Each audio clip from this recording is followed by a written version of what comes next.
What's up, guys? Welcome back to the channel. You already know the deal. If you haven't subscribed, like, stay up to date with the content. Today we're going to talk about traction control.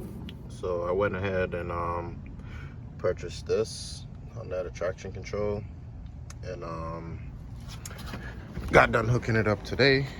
I am running it with two wheel sensors, one on the front, one on the back. Simple way to install it. You know, it's pretty self-explanatory on the website. You're pretty much tricking the computer that you have all four, tapping into the wires that you have actually wired in, and yeah, it's pretty dope. So got done with it today, changed the setting in the ECU, and went for a couple pulls, and decided to just make a video and I guess post it because I actually haven't seen much. So yeah, enjoy.